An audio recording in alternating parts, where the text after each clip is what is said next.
ኢትዮጵያ ለ5 ዓመታት ተቋርጦ የቆየውን የዓለም ንግድ ድርጅት ድርድር ለመቀጠል ዛሬ ወደ ጄኔቫ ተመልሳለች። መንግስት ተግባራዊ የሚያደርጋቸው ማሻሻያዎች ኢትዮጵያ ከ22 ዓመታት በፊት ያቀረበችውን የአባልነት ማመልከቻ ለማጠናቀቅ አዎንታዊ መደላደል የሚፈጥሩ ናቸው።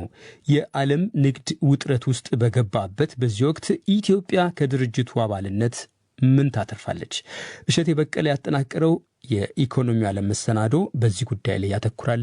አብረን እንከታተል። ድርጅት ላቀረበችው የአባልነት ማመልከቻ ማነቆ በነበሩ የማክሮ ኢኮኖሚና የንግድ ስርዓቶች ላይ ማሻሻያ እያደረገች የምትገኘው ኢትዮጵያ ዳግም ወደ ጄኔቫ ተመልሳለች። የድርጅቱ አባል ሀገራት በቡድን ከኢትዮጵያ ልዑካን ጋር የተደራደሩበት 5ኛ ስብሰባ ዛሬ ተካሂዷል። በዋና ተደራዳሪነት የኢትዮጵያ ልዑክ የንግድና ቀጠናዊ ትስስር ሚኒስትሩ ካሳሁን ጎፌ ይመራሉ። የገንዘብ ሚኒስትር ደኤታ ኢዮብ ተካልኝ፣ የጉምሩክ ኮሚሽነር ደበሌ ቃበታና የኢንቨስትመንት ኮሚሽነር ዘለቀ ተመስገን በልዑካን ቡድን ውስጥ ተካተዋል። የኢትዮጵያ ባለስልጣናትና ማመልከቻዋን የሚመረምረው የዓለም ንግድ ድርጅት ኮሚቴ 4ኛ ስብሰባ የተካሄደው ማሞ ምህረቱ ዋና ተደራዳሪ ሳሉ ነበር። የሚንፏቅቀውን ሂደት ለማስቀጠል የቀድሞው የንግድና ቀጠናዊ ትስስር ሚኒስትር ገብረ መስቀል ጫላ በሐምሌ 2015 ወደ ድርጅቱ ብቅ ብለው የነበረ ቢሆንም ድርድሩን ያለማቋረጥ ለመቀጠል የነበራቸው ተስፋ 20 ወራት ገደማ ዘግይቷል። የኢትዮጵያ ተደራዳሪዎች ወደ ጄኔቫ ያቀኑት መንግስታቸው የሀገሪቱን ኢኮኖሚ ወደ ሊበራል ስርዓት የሚመሩ በርካታ ማሻሻያዎች ተግባራዊ እያደረገ በሚገኝበት ወቅት ነው። የምጣኔ ሀብት ባለሙያው አቶ ጌታቸው ተክለማርያም እነዚህ እርምጃዎች ኢትዮጵያ የዓለም የንግድ ድርጅትን በአባልነት ለመቀላቀል ለምታደርገው ጥረት የተሻለ መደላድል መፍጠራቸውን ይናገራሉ። የውጭ ሸሪኮች ሊያነሷቸው የሚችሉ የንግድ ሸሪኮች ሊያነሷቸው የሚችሉ አብዛኞቹ ችግር ተብለው ከዚህ በፊት በነበረው ፕሮሰስ ውስጥ የሚወሰዱ ነገሮች አሁን መንግስት በራሱ ፈቃደኝነት ያን እያነሳቸው ነው። ስለዚህ አሁን ከዚህ በፊቱ በተሻለ ሁኔታ እደላደል አለ ብዬ አስባለሁ። 4ኛው የኮሚቴ ስብሰባ ከተካሄደ ወዲህ ለውጭ ኩባንያዎች ተዘግቶ የቆየው የቴሌኮም ገበያ ተከፍቶ የ5 ኩባንያዎች ጥምረት የሆነው ሳፋሪኮም ከመንግስታዊው ኢትዮ ቴሌኮም እየተፎካከረ ነው። የኢትዮጵያ መንግስት በገቢ ወጪ፣ የጅምላና ችርቻሮ ንግድ የውጭ ባለውረቶች እንዲሰማሩ ፈቅዷል።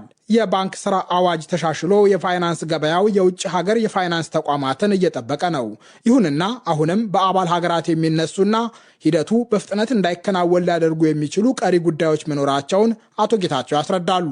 የተወሰኑ በህግ ማዕቀፍና በጋራንቲ ረገድ የሚነሱ ነገሮች አሉ። አሁንም አጨቃጫቂ የሆኑ ኢትዮጵያ ኦፈር ማድረግ የማትችላቸው ፓርቲኩላርሊ የኢንቨስትመንት ጋራንቲን በተመለከተ የውጭ ባለሀብቶች በሀገር ውስጥ ኢንቨስት በሚያደርጉ ጊዜ ለሚደርስባቸው የተለያየ ከነሱ ወይንም ከንግድ ስርዓቱ ውጭ ለሆነ ለምሳሌ በፖለቲካ እንቅስቃሴ ውስጥ ለሚደርሱ አይነት ችግሮች የሚሰጡ ዓለም አቀፍ መተማመኛዎች እነሱ በኢትዮጵያ ውስጥ ስቲል የሉም። እንግዲህ በተወሰነ ዘርፍ የዓለም ባንክ ግሩፕ የሆነው የሚጋ ፕሮሰስ ካልሆነ በስተቀር ሌላ ኢንቨስትመንት ጋራንቲ የለም። ለምሳሌ ካናዳን የመሳሰሉ የንግድ ሸሪኮች የሚያነሱት በኢንቨስትመንት ጋራንቲ ረገድ ሀገሪቱ የባይላትራልም የመልቲላትራልም ኢንቨስትመንት ጋራንቲ ሲስተሞችን በሀገር ውስጥ ኢምፕሊመንት አለማድረጓ እንደ ትልቅ ማነቆ ሲነሳ አሰማለሁ። አቶ ጌታቸው እንደሚሉት ኢትዮጵያ ተገማች የሆነ የንግድ ፖሊሲ ስርዓት መፍጠር ይገባታል።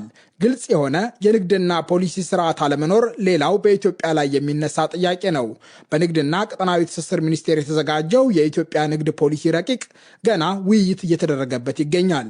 ፖሊሲው በሕዝብ ተወካዮች ምክር ቤት ጸድቆ የሚተገበር ከሆነ አቶ ጌታቸው የተወሰነ ግልጽነት ማምጣት ይችል ይሆናል ሲሉ ተናግረዋል። በሸሪኮች መካከል የሚፈጠሩ ችግሮችን በመፍታት ረገድ የሀገር ውስጥ ስርዓቱ ምን ያህል ጠንካራ ነው፣ እሱንስ በመፍጠር ረገድ ግልጽ የሆነ ተቋማዊ አደረጃጀት ከፖለቲካ ነፃ የሆነ እና መገመት የሚችል የችግር መፍቻ ስርዓት አለን ወይ? የህግ ማዕቀፎቹን ጨምሮ የዳኝነት ስርዓቱና ተያያዥ ነገሮች እንዲሁም የሚነሱ ነገሮች ናቸው። ሌላ እንግዲህ ከኢንተሌክቹዋል ፕሮፐርቲ አንጻር ጠንካራ የሚባል ኢንተሌክቹዋል ፕሮፐርቲ ሪጂም አይደለም ያለን እንደ ሀገር። እነሱም ሌሎቹ የንግድ ሸሪኮች የሚያነሷቸው ነገሮች ናቸው። ውይይት እየተደረገበት የሚገኘው የንግድ ፖሊሲ ረቂቅ ኢትዮጵያ 166 አባላት ያሉትን ድርጅት ብትቀላቀል በዓለም ገበያ ለምትሸጠው ሸቀጥ ከሌሎች የዓለም ንግድ ድርጅት አባል ሀገራት እኩል የገበያ ዕድል እንዲያገኙ ያስችላል የሚል ተስፋ የሰነቀ ነው።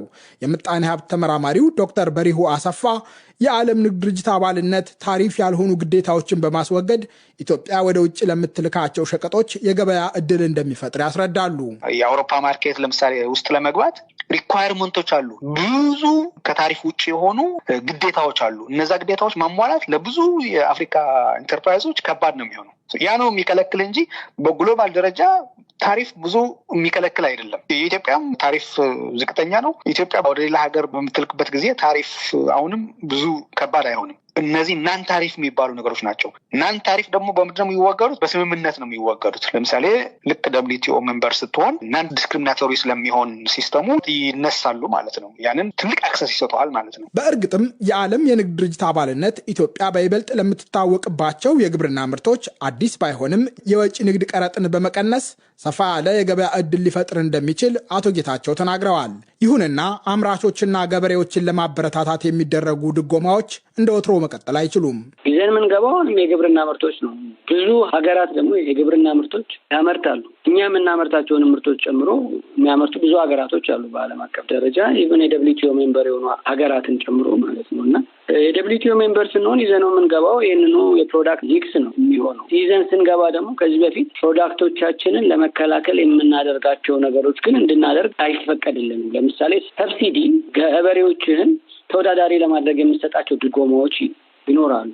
እነዛ ድጎማዎችን በግልጽ እንድታሳውቅ ስለሚጠበቅብህ እና የድጎማ መጠኑም አንተ በምትፈልገው መጠን መሆን ስለማይችል ቢኮዝ ተወዳዳሪ ሀገራቶች ራሳቸው እሱን ነገር የውድድር መድረኩን እንደማዛነፍ ስለሚቆጥሩት እሱ ላይ ቅናሽ እንድታደርግ ስለሚያስገድዱ ለገበሬዎች የምታደርገውን ሰብሲዲ እና የተለያዩ ድጋፎች እንዳታደርግ የሚከላከሉበት ሜካኒዝም ይኖራቸዋል ማለት ነው። የዓለም የንግድ ድርጅት አባልነት ኢትዮጵያ የምትሻውን የውጭ መዋለ ንዋይ ለመሳብ ጭምር እድል እንደሚፈጥር ዶክተር በሪሁ እምነታቸው ነው። በአፍሪካ በጣም ብዙ ኢንዱስትሪ ፓርክ ካላቸው ሀገሮች አንዷ ናት ኢትዮጵያ። እነዚህ ኢንቨስተሮችን ይጠብቃሉ። በኢንዱስትሪ ፓርክ ብቻ ሳይሆን በሌላው ብዙ ኢንቨስተር ይጠበቃል። ያንን ለመሳብ ደግሞ የWTO ጥቅሙ ምንድነው የሚሆነው? አንደኛ ሰፊ ማርኬት አለን ብለህ መሸጥ ትችላለህ። የኢትዮጵያ ማርኬት ብቻ ሳይሆን መብራት ርካሽ ነው፣ የሰው ጉልበት ርካሽ ነው፣ መሬት ርካሽ ነው። እነዚህ ነገሮችን ተጠቅማችሁ አምርታችሁ እቃዎቻችሁ ወይም ምርቶቻችሁ ሰፊ ገበያ ላይ መሸጥ ትችላላችሁ። ቢኮዝ ዊ አር ፓርት ኦፍ WTO ሲባሉ በጣም የሚፈልጉት ነገር ነው የሚሆነው ማለት ነው። ኢትዮጵያ የዓለም ንግድ ድርጅት አባል ብትሆን ገበያዋን ለአባል ሀገራት አሁን ካለው በተሻለ መጠን መክፈት ይጠበቅባታል። በገበያ ረገድ የፈረጠመ አቅም ካላቸው አባል ሀገራት የሚነሱ ተቃውሞዎችን በራሱ በዓለም ንግድ ድርጅት መድረክ መከራከር ከፍተኛ ወጪና ትልቅ የመሟገት አቅም የሚጠይቅ ነው። ዶክተር በሪሁ ግን የዓለም የንግድ ድርጅት እንደ መማሪያ ሊያገለግል እንደሚችል ያምናሉ። ማንም ሀገር ሲጀምር ሁሉንም ጨርሶ ኢንዱስትሪው አሳድጎ ትልቅ ደረጃ ላይ ደርሶ አይደለም WTO የሚገባው።